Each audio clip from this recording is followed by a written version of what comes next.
একটু মেজাজি পয়গম্বর যতটুকু আমার কাছে কম বেশি হতে পারে। একজন মুসা আলাইহিস সালাম কি না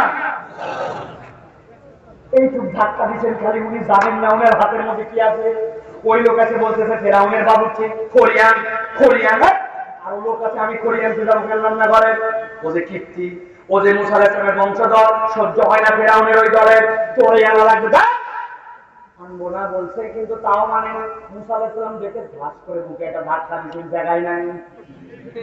আপনারা যদি ডাক দিয়ে বলে আসেন তো আমার একটা থাপ করে দেন, আপনি তো গরম মেরে বলেন এক থাপ করে 32টা থালা দিব। যার একবার দাঁতে খালি পোকা হয়েছিল আর ডাক্তারের কাছে চুলতে গেছিল, ও জানে এক দাঁত তোলার জ্বালা।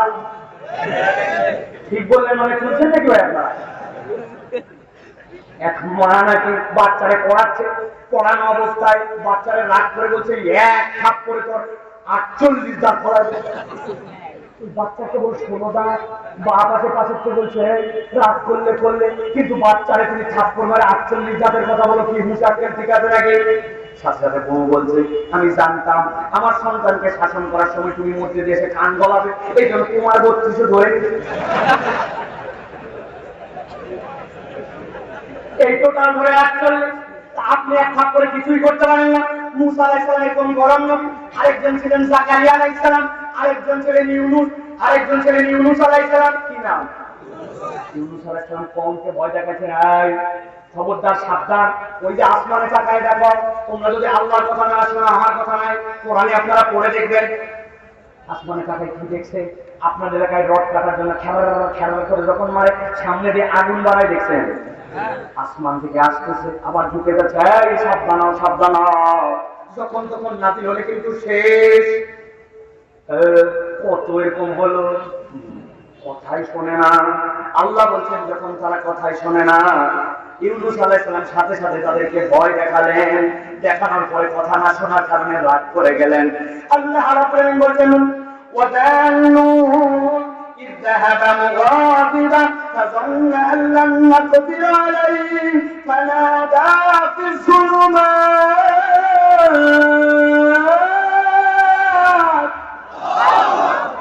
আমার আল্লাহ রাব্বুল আলামিন বলেন ওই মাসওয়ালা নবী যখন তার কওমের করে রাগ করলো, রাগ করে এবার চলে যাচ্ছে মুগাদিবান, না তোদের কাছে আমি নাই, তোদের গজব তোদেরকে শেষ করে দেই। আল্লাহ নিজে বলতেছেন রাগে গজগজ করতে করতে যাচ্ছে পয়গম্বর।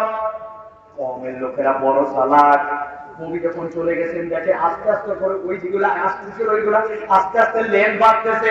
আগে ফুস করে এইটুক যাচ্ছিল, এখন এইটুক যায় এইটুক যায়। বলছে তাড়াতাড়ি আসো, নবীর কথা মিথ্যা হতে পারে না, যতই ওরে উল্টা পাল্টা করে গজব এসে যাবে। ময়দানে আসো সবাই মিলে আল্লাহর কাছে রোনাজারি করি।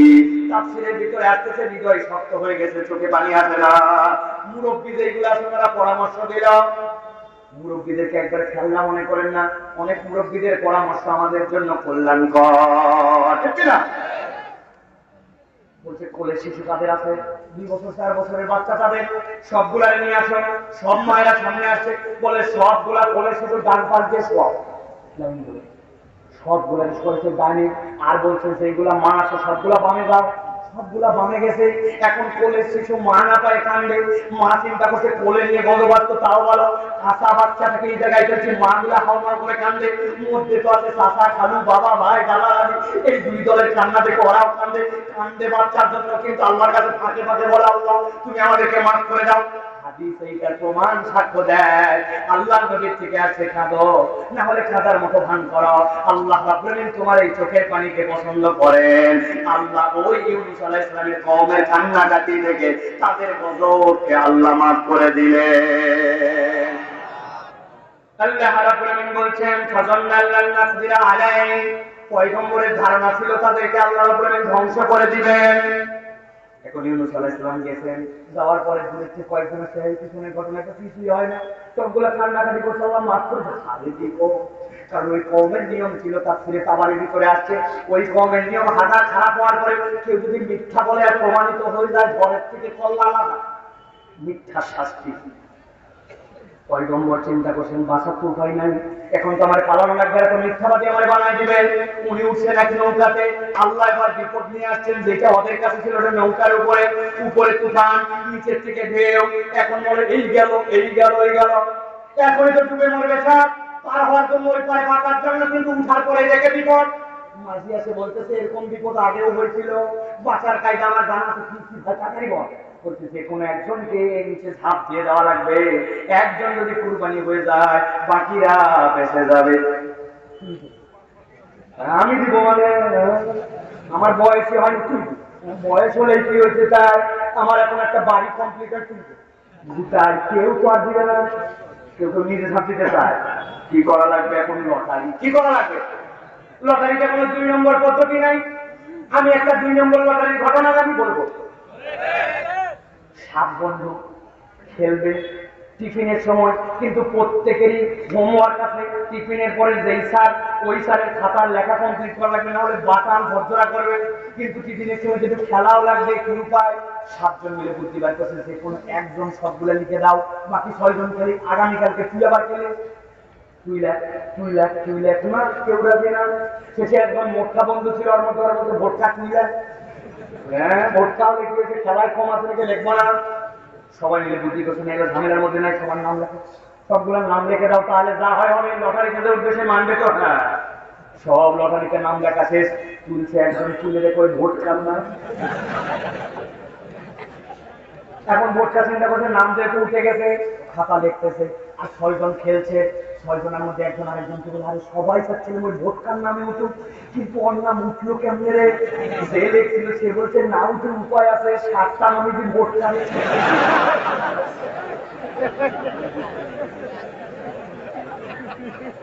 কিন্তু ইউনূস আলাইহিস সালামের তো উপায় নাই।